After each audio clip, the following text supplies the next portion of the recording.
Welcome back, social media friends and strangers and acquaintances and family.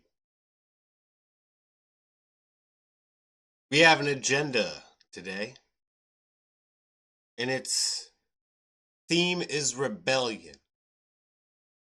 But we're going to attempt to be funny about it and maybe educational. Why do the New York Yankees in 2020, almost 2025, continue to enforce this ridiculous facial hair? And did you know the other length of your hair as well? Policies. Draconian, one could say. Uh, Authoritarian. I could get more drastic, but that's for effect. Anyway, let's get educated. Since 1976, the New York Yankees of MLB have maintained a strict appearance policy. Appearances are important, specifying that players' hair must not touch their collars. What if you don't have a collar? My brain automatically goes to like poke holes in the policy. And that they may have mustaches, but no other facial hair. That's not weird at all. The policy came from then franchise owner George Steinbrenner, who believed that regulating his players' appearance would instill a sense of discipline. So I guess, we couldn't get the guys to fall in line and do their drills and work out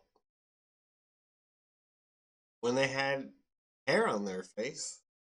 Steinbrenner began noting which players he believed needed haircuts when he took over the Yankees in 1973, but the policy was not codified until 3 years later. Steinbrenner's policy remains in place after his death and has led to a number of dramatic appearance changes for players who come to the Yankees from other teams, such as Oscar Gamble, as well as pushback from players who prefer long hair and beards. In 1991, Don Mattingly was taken out of the Yankees lineup for a day when he refused to cut his hair. And you think about what a different world we live in now, where we are going to not put our best team out on the field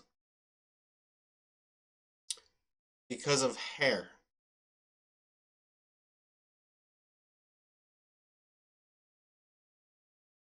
Donnie, your hair is too long. We don't want to win the baseball game today.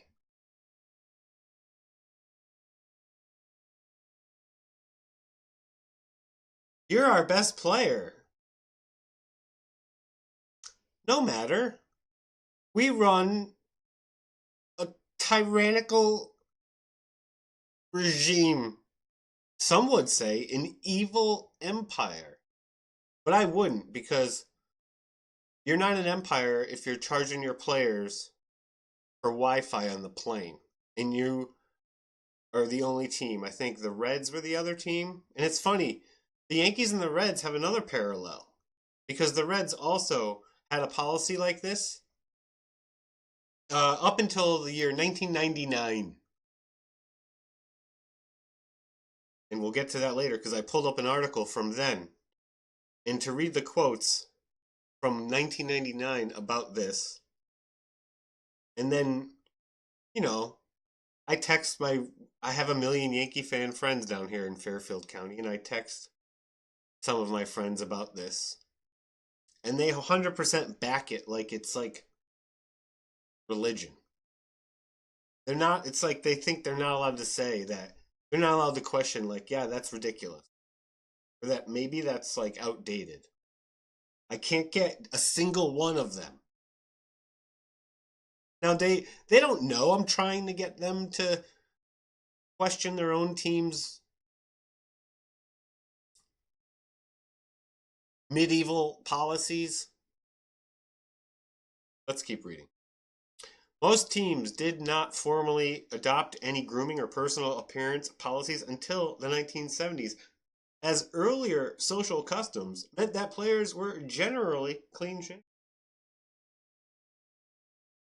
Bunch of squares. This changed in 1972 when members of the Oakland Athletics, led by Reggie Jackson, formed the Mustache Gang. After that point, individual managers began to tighten or relax their team's grooming standards as they saw fit.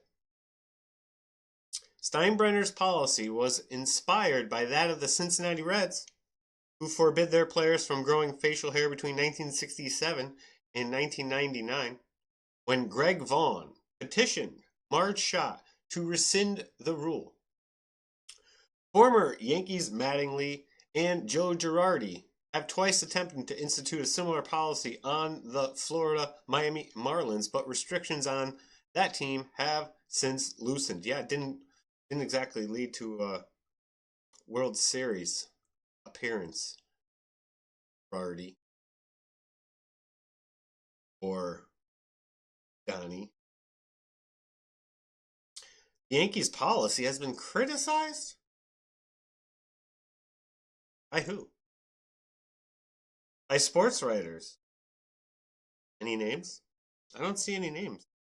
As outdated, and by marketing officials for limiting the self-expression of players, thus also limiting their personal brands.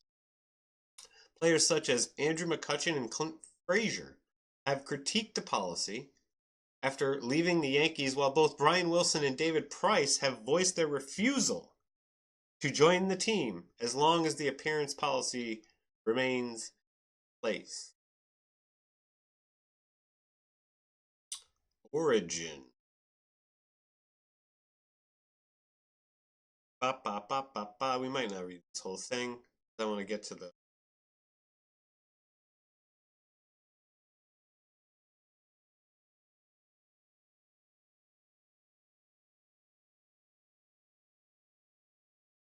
terms of the Yankees' appearance policy were codified in 1976 when Steinbrenner and manager Billy Martin introduced the Neatness Counts policy, which specified no beards, no beads, no mutton chops, no long hair, no long stirrups. The policy has since been amended to read all players, coaches, and male executives are forbidden to display any facial hair other than mustaches, except for religious reasons, and scalp hair may not be grown below the collar. Long sideburns and mutton chops are not specifically banned. Steinbrenner argued in 1978 that the policy was not specifically about a distaste for long hair, and more about, quote, trying to instill a certain sense of order and discipline. They're already wearing uniforms, dude.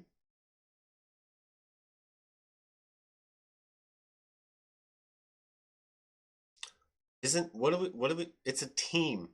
They're wearing uniforms. If you're trying to instill a certain sense of order and discipline, hire a manager who will, and I don't, such a garbage, like, you just really like baby faces. You got a fetish? What? What? What?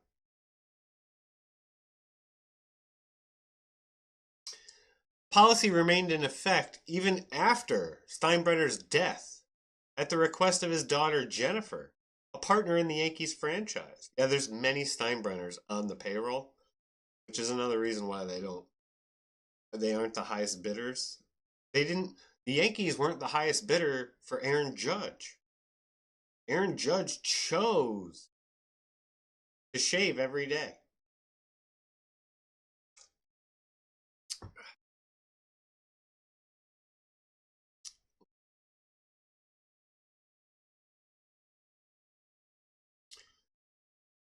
The Yankees' appearance policy has also led to clashes between management and players who refuse to conform to Steinbrenner's standards.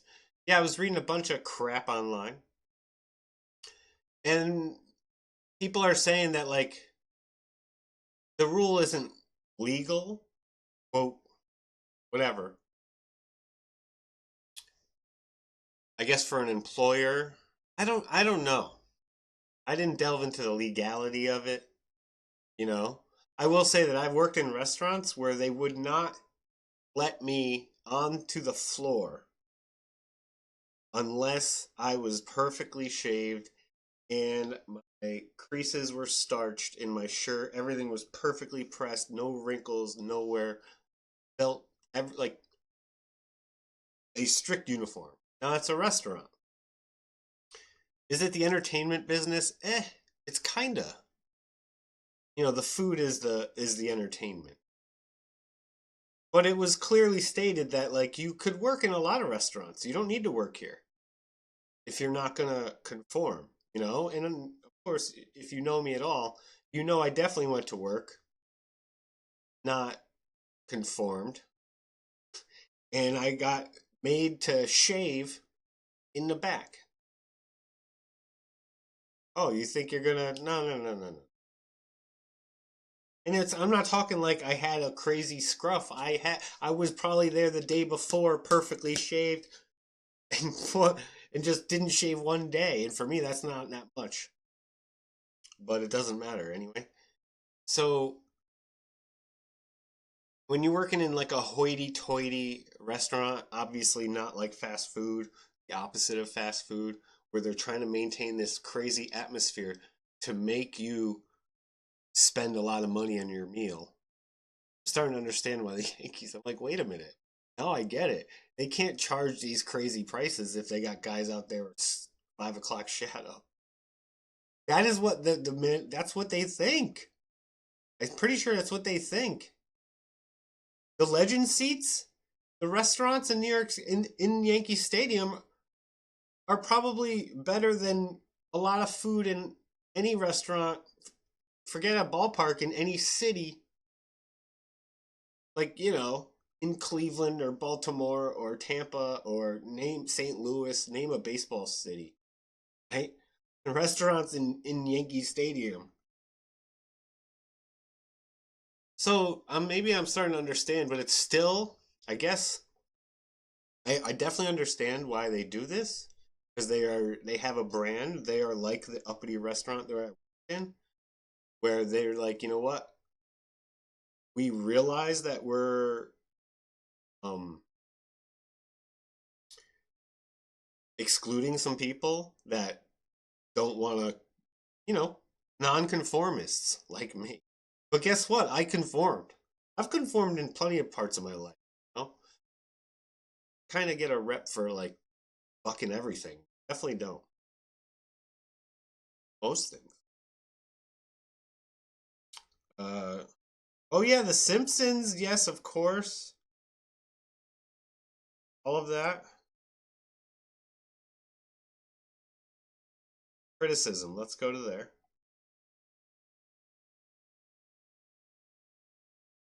Ah,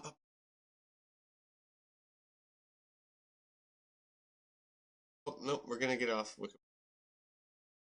That's the Reds article. Let's go. This is an actual player because who are we? I wanted to hear it from a player's mouth. And former Yankees outfielder Cameron Maybin, okay, and this is December 7th, 2023, so this article's a year old, says players think team's anti-facial hair rule is, quote, whack. Putting his name on it.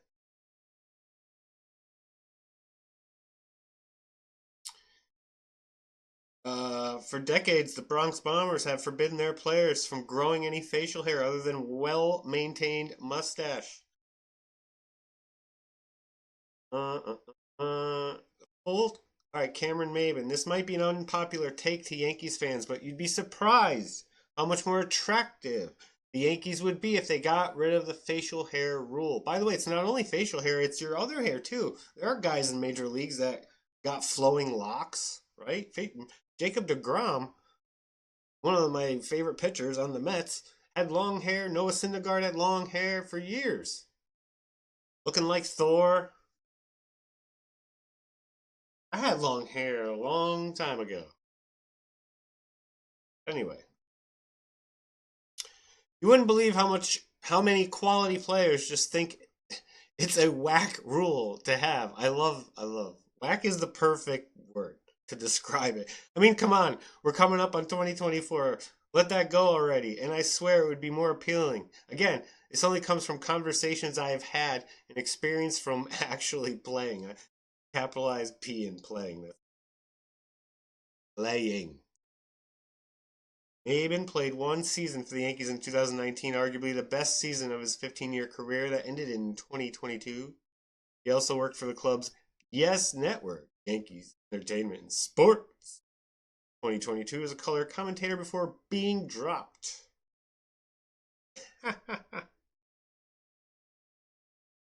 What came first, the quote or getting dropped? Yes, former Cy Young winner David Price, who later signed a $217 million contract with the rival Boston Red Sox, once said he would never sign with the Yankees due to that policy. Yeah. All right, so I wanted to pull up, here we go. The Reds, this article is from February 16th, 1999, so 25 years ago. 25 years ago. Cincinnati Reds owner Marge Schott junked the rule about no facial hair, delighting some players who have delayed shaving their beards and mustaches until the last minute.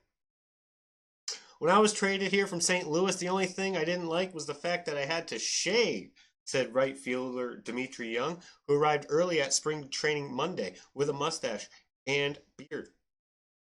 I know that goes the same for a lot of guys. I've even talked to some who said that's the only reason they wouldn't want to play for the Reds. Of course, I didn't think it was right for me to say anything. I don't exactly have the same pull as Greg Vaughn. Vaughn's 50 home runs last year with San Diego obviously gave him some clout with the Reds, who traded for him on February 2nd. Schott agreed this week to Vaughn's request that she waive the rule about facial hair, a policy dating to 1967.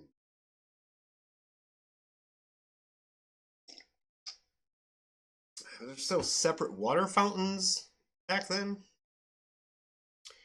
So Vaughn's goatee is safe, clearing the way for other players.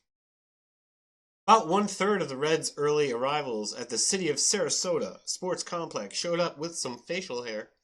All were holding off before reaching for the razor, hoping for a policy change.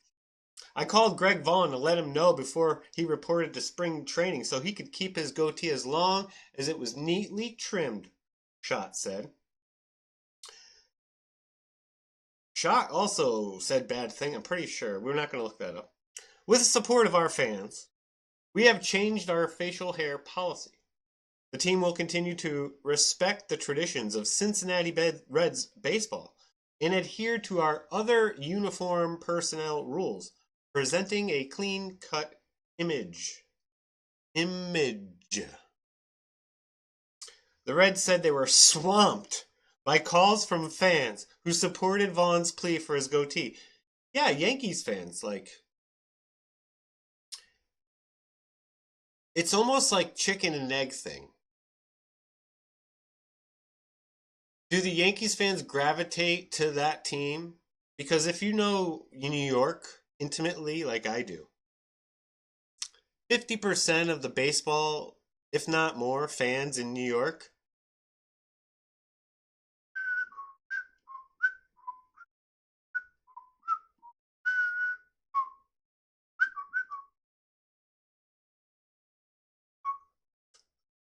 like, yeah. That's what happens when you have two teams in one town. You think people have the character to stick to one? They like to talk real loud and make you think that they do. But you know how many New Yorkers root for? Do you know how many New Yorkers root for both the Mets and the Yankees? Will be proud to tell you that. That's why sports are important. Because if you don't have a team to root for or two, then you end up blindly rooting for a political party. And look where that's got us. Good job. So please, sports. Fuck. Anyway, I'm 31 years old, and I've had this for 5 years, said Johnson, who shaves his head. I had to cut it off for the media photo when I signed here, and I looked like I was about 12 years old. I'm happy that they made the change. No one wants to disrespect tradition. What if the tradition is whack? But that was a rule brought in during a certain era, yeah, of oppression, and it's kind of outdated. Yeah, it is. Remember, this article is from 1999. Enforcement of the rule began during the days of Vietnam War protests. Oh, now I'm seeing it's about. Manager Jack McKeon sported a mustache when he managed the Oakland Athletics in 1977 and 78, and again as Padres manager and general manager in the late 80s. He said Schott's decision will mean he won't have to issue the occasional reminder to shave or get a haircut. I probably had to do that about 3 or 4 times last year, but it was never a problem, McKeon said. You changed with the times, so it's no big deal to me. I'm just interested in how you play. Yankees. They want to know how you play. They want to know how you look. They be looking at you. Better be fresh. Best be looking fresh. And Yankee fans should also be looking fresh. Support your team and your brand. Shave off that hippie scruff, Yankee fans. Get with the program.